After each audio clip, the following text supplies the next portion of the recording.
শিরক ইসলামের মৌলিক বিশ্বাসের বিপরীত। মহান আল্লাহ তাআলা কুরআনে স্পষ্টভাবে বলেছেন, নিশ্চয়ই আল্লাহ তাকে ক্ষমা করেন না যে তার সাথে শিরক করে, তবে তিনি এর বাইরে যা কিছু ইচ্ছা তা ক্ষমা করেন। সূরা আল-নিসার ৪৮ নম্বর আয়াতে এটি বর্ণিত আছে। এই আয়াতটি ইঙ্গিত করে যে শিরক হলো এমন এক অপরাধ যা ক্ষমার অযোগ্য যদি কেউ তওবা না করে মৃত্যুবরণ করে। শিরকের মূলত দুটি প্রধান প্রকারভেদ রয়েছে। একটি হচ্ছে বড় শিরক, যেটাকে বলা হয় শিরক আল আকবার, এবং অন্যটি ছোট শিরক, যাকে বলা হয় শিরক আল আসগার। এই বড় শিরক এমন এক ধরনের পাপ যা একজন মানুষকে সরাসরি ইসলাম থেকে বিচ্যুত করে।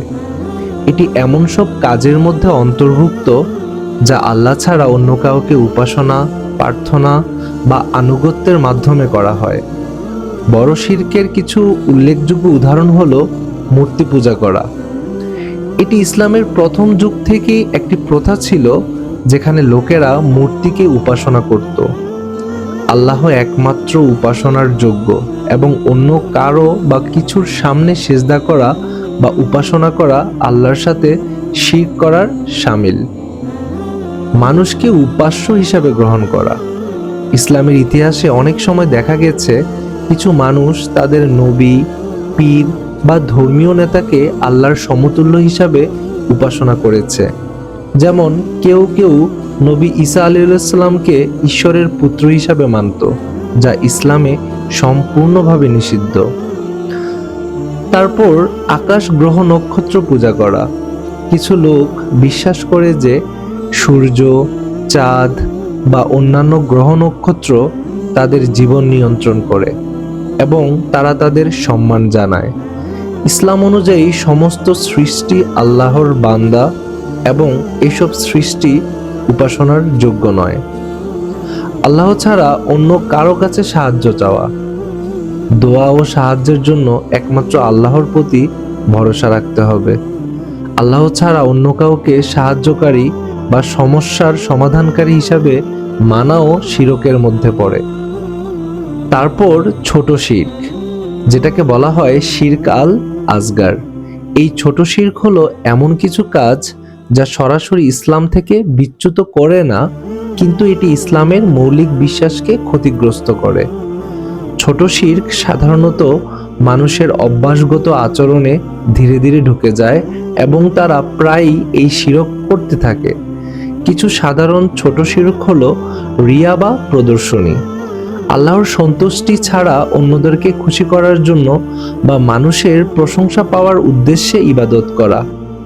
উদাহরণস্বরূপ বলা যেতে পারে কেউ নামাজ পড়ছে কিন্তু তার উদ্দেশ্য আল্লাহর সন্তুষ্টি নয়, বরং অন্যের সামনে ভালো মানুষ হিসেবে নিজেকে উপস্থাপন করা। রাসূলুল্লাহ সাল্লাল্লাহু আলাইহি ওয়াসাল্লাম বলেছেন, নিশ্চয়ই আমি তোমাদের জন্য সবচেয়ে ভীতিকর বিষয় হিসেবে রিয়াকে মনে করি। দ্বিতীয়ত, শপথ করা বা কসম খাওয়া। আল্লাহ ছাড়া অন্য কারো নামে শপথ করা ছোট শিরকের অন্তর্ভুক্ত। আল্লাহ ছাড়া কারো নামে শপথ করা ইসলামে পুরোপুরি নিষিদ্ধ। তৃতীয়ত, তাবিজ বা অন্য কোনো মাধ্যমের উপর নির্ভর করা। অনেকেই আল্লাহর উপর ভরসা না করে তাবিজ, মন্ত্র বা জাদুতে বিশ্বাস করে তাদের সমস্যা সমাধান করতে চান। এটি ছোট শিরকের অন্তর্ভুক্ত। এবার কথা বলবো শিরকের ভয়াবহতা নিয়ে।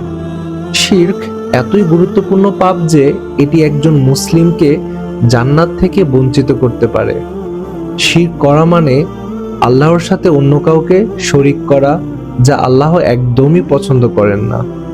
ইসলাম শুধুমাত্র এক আল্লাহর প্রতি ইবাদত ও আনুগত্য করার আদেশ দেয়।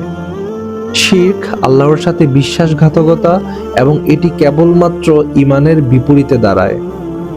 শিরকের অনেক প্রভাব রয়েছে।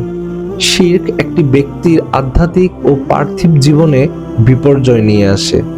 এতে ঈমান দুর্বল হয়ে যায় এবং পরকালে চরম শাস্তির মুখোমুখি হতে হয়।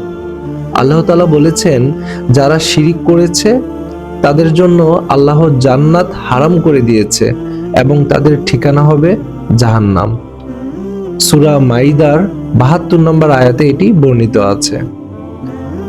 শিরক থেকে আমরা বাঁচার জন্য কি করব বা শিরকের প্রতিকার কি হতে পারে? শিরক থেকে বাঁচার সবচেয়ে বড় প্রতিকার হলো তাওহীদের প্রতি পূর্ণ আস্থা রাখা। তাওহীদ মানে হলো এক আল্লাহর প্রতি বিশ্বাস ও ইবাদত করা। আল্লাহ তাআলা বলেছেন, তাদের কাছে হিকমতের কথা পৌঁছে দাও, যারা আল্লাহর পথে মানুষকে ডাকেন এবং নিজেরাও সৎ কাজ করেন। সূরা নাহল 125 নম্বর আয়াতে এটি বর্ণিত আছে। শিরক থেকে বাঁচার জন্য আমাদের হৃদয়, মন এবং কাজের সমস্ত কিছু আল্লাহর জন্য নিবেদিত করতে হবে। শিরকের ইতিহাস। ইসলামের প্রাথমিক যুগ থেকেই শিরকের বিরুদ্ধে কঠোর অবস্থান নেওয়া হয়েছে। মক্কার মুশরিকরা বহু দেবদেবীর উপাসনা করত এবং নবী মুহাম্মদ সাল্লাল্লাহু আলাইহি ওয়াসাল্লাম তাদেরকে তাওহীদের দিকে ডাকতেন।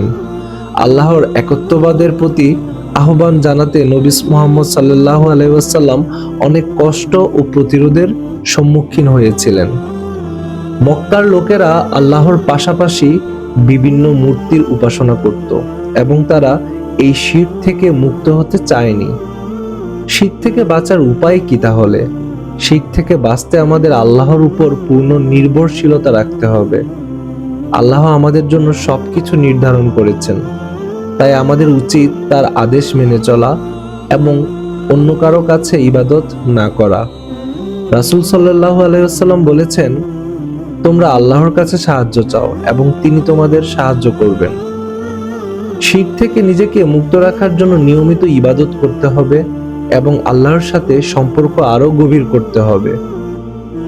রাসূল সাল্লাল্লাহু আলাইহি ওয়াসাল্লাম সবসময় আল্লাহর সাথে একনিষ্ঠতার সাথে ইবাদত করার পরামর্শ দিয়েছেন এবং শিরকের ক্ষতিকর প্রভাব সম্পর্কে সতর্ক করেছেন। আল্লাহর আদেশ মেনে চলা, নিয়মিত কোরআন পাঠ করা এবং রাসূল সাল্লাল্লাহু আলাইহি ওয়াসাল্লামের সুন্নাহ অনুযায়ী জীবনযাপন করলে শিরক থেকে নিজেকে রক্ষা করা সম্ভব। বর্তমান সমাজে শিরক নানা রকমের রূপে উপস্থিত। কিছু মানুষ তাবিজ, মন্ত্র বা বিভিন্ন বস্তুকে তাদের জীবনের সমস্যার সমাধানকারী হিসেবে মনে করে। এ ধরনের বিশ্বাস ইসলামের মূলনীতির পরিপন্থী। আমাদের আল্লাহর উপর ভরসা রাখতে হবে এবং তাকে একমাত্র উপাস্য হিসাবে মানতে হবে।